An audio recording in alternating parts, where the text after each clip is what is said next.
Hey guys, it's Quickie Baby, and I'm about to bring you a video which showcases some of the teamwork that you can try and establish in Modded tanks to be able to take down players in better tanks. And also just to show you one of the most remarkable games that I've played in a while. Finishing a game in style with my longtime platoon mate Ike. Many of you will know as the King of Norway and Sweden.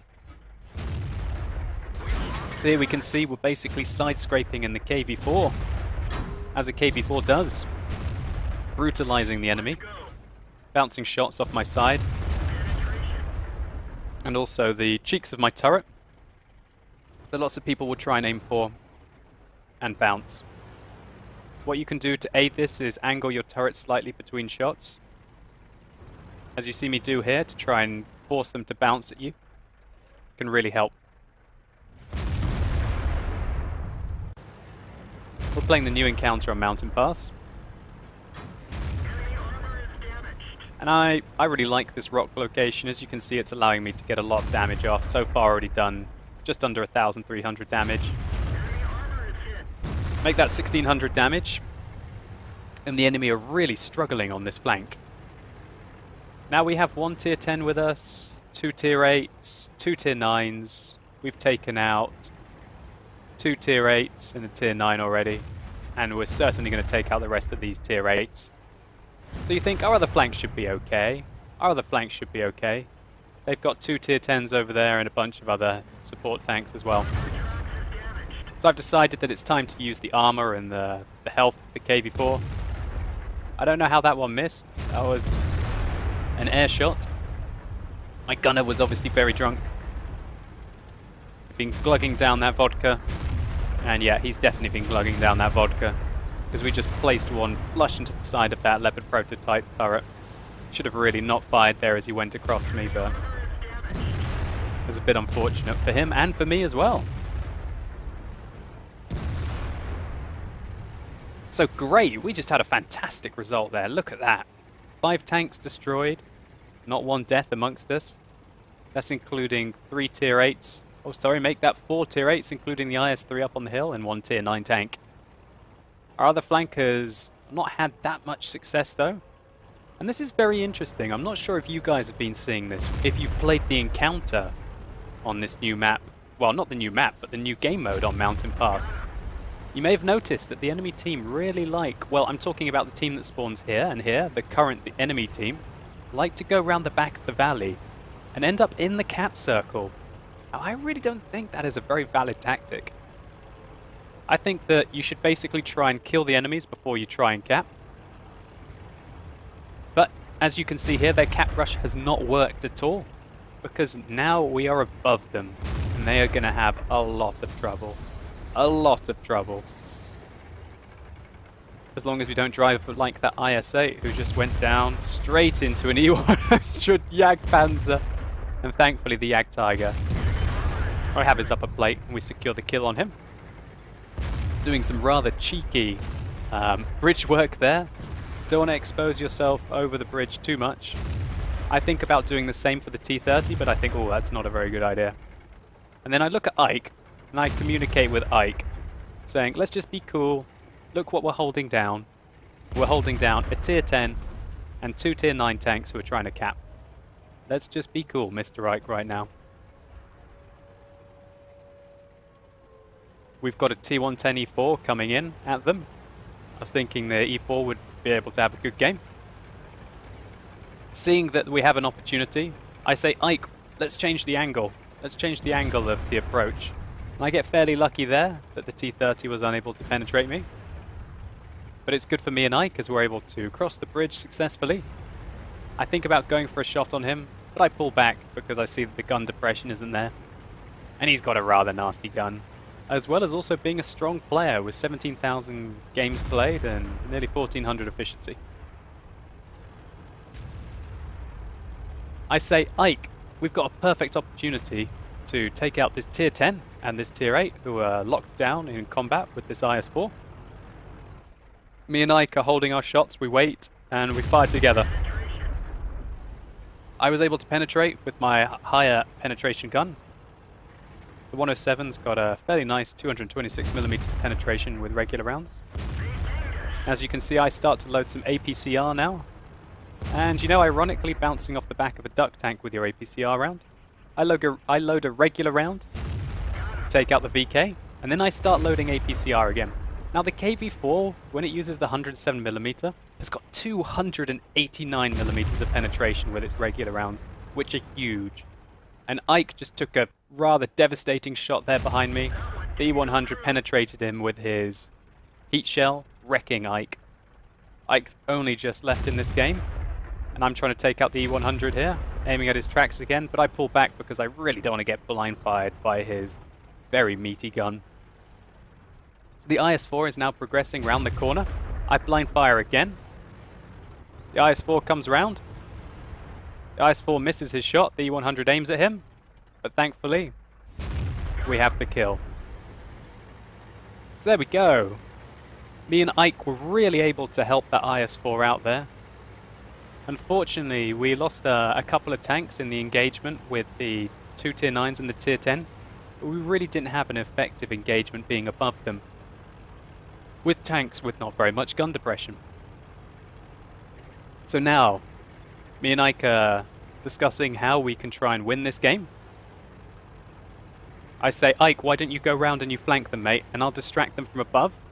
You don't have much health, so it's probably better if you try and get the flanking shots and hit them in from range.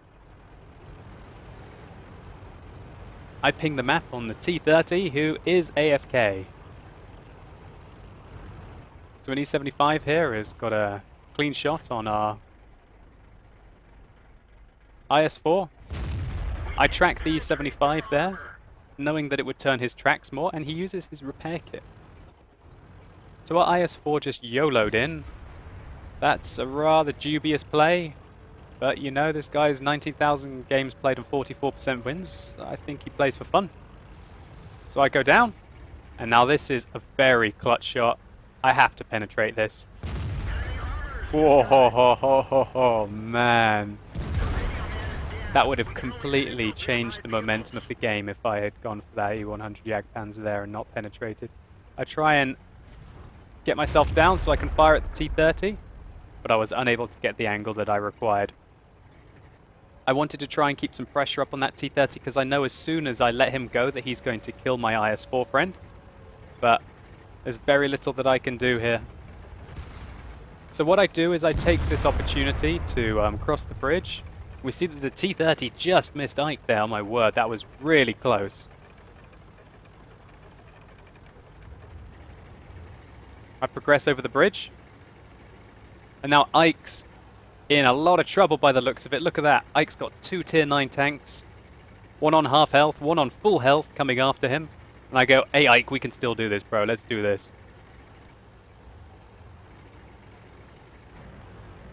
So I'm just going to quickly go over to Ike Cam so you can see how Ike gets himself out of this very tricky situation.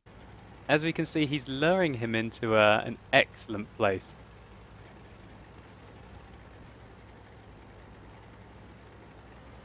That E75 is about to get caught out in the open.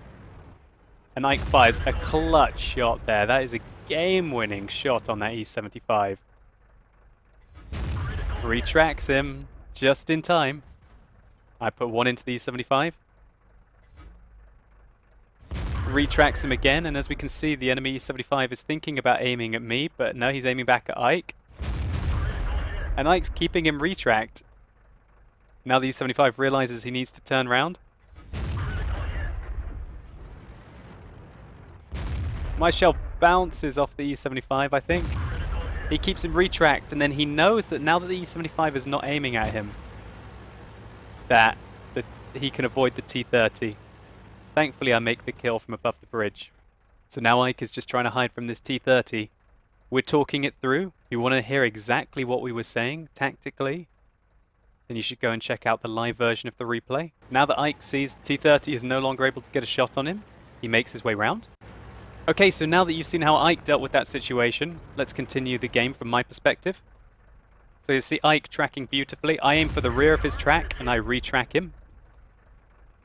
Now this is good because it allows Ike a little bit more time flexibility. I say Ike, I'm going for the retrack. Actually, no, I just go for the pure damage there because he's so low on health.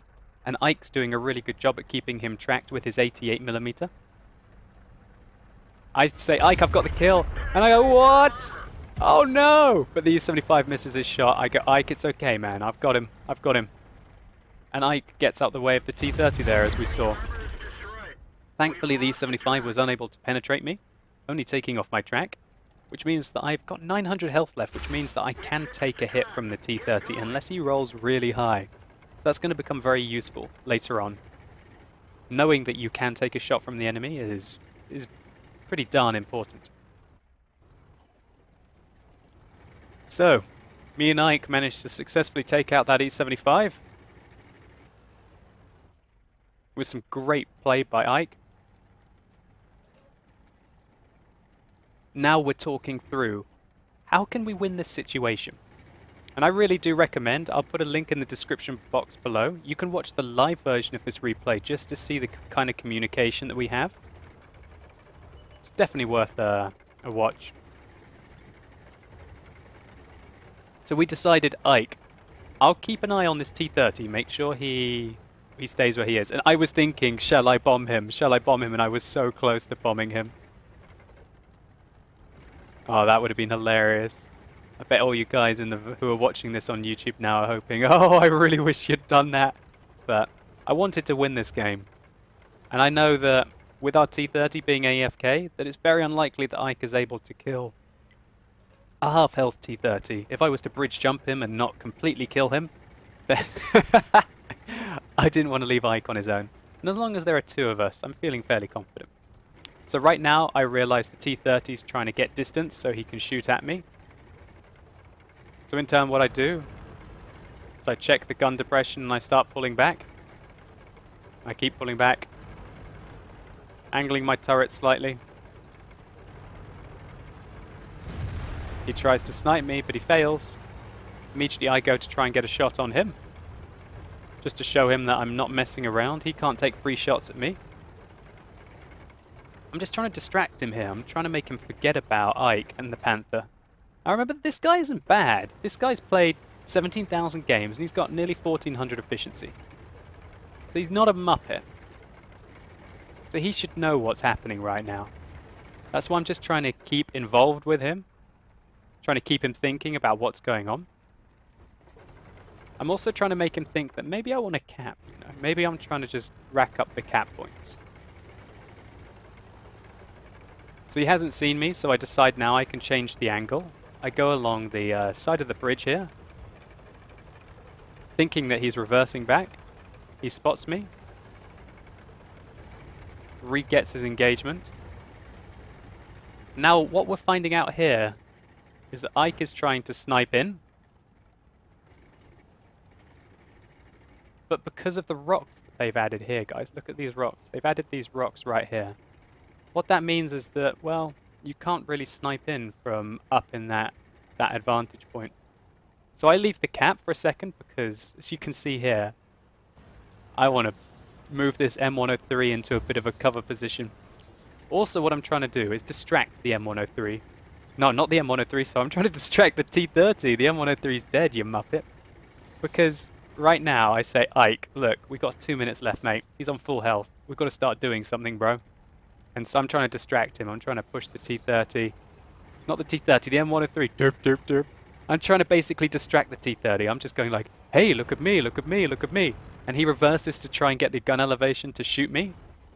I'm just trying to bait him. As you can see, I'm not too fussed if he takes a shot at me. And there we go. He takes a hit. And he goes, what? Oh no, they have outsmarted me. And then fortunately for us, he fails to kill Ike. So I go forward so I can get a shot down into him, knowing that he's fired now. He's in a lot of trouble. And Ike did a lot of damage to him there. I only hit him once. Shoot down onto the back of his engine deck. And I know now. He's got less than 300 health. This is about a 6 or 7 out of 10 kill. I pushed the M103 down at him just for the lulz. Just to get a bit more distraction. He looks at the M103 wreck, and I know Ike's going to come in and at least get the kill. When he aims Ike, I roll down and take him out, and oh my god, that was such a great game. That was absolutely awesome. I had so much fun, and I really recommend to check out the live replay in the description box below if you want to hear exactly what we were saying when it happened. Anyway, let's take a look at some post-game stats. So we can see we're able to get 4,974 experience for our double. That's a huge game. Nearly 2,500 experience without the double with the premium account. What a result. It's absolutely massive. We can see here that we were really able to carry this. Look at the sheer amount of experience that myself and Ike got. It was absolutely huge. Just a really big game, 1,658 non-premium, non-double experience, and Ike got a huge 1,258 as well. I was only 1 kill away from the Radley Walters. Unfortunately, I shot that Leopard prototype earlier in the game, which meant that we got a 57 experience penalty. That's disappointing because this would have been a 2,544 experience game without the penalty, of course. And also that shot, that one stray shot cost me 13,000 credit, but we were still able to make a profit even though we did fire a few premium rounds at the tier 10 tanks. Must give some props though to that T110E4. He was able to do 8,000 damage. That's a huge game for him, and it really allowed us to whittle down the opponents at the end of the game. Well, I hope that you guys enjoyed this video. I hope it showcased that even against tanks which are 1 or 2 tiers higher than you, with good teamwork with your platoon mates, you can still overcome them. Also, maybe you can use this as an example of conscientiously coming together with your friends to create plans to be able to outsmart and outplay your opponents. We got a bit lucky. Ike had a few lucky escapes that he really shouldn't have, but at the end of the game, Ike did more than enough by massacring that T30 with some good DPM that he gave me more than enough opportunity to be able to take the T30 out myself.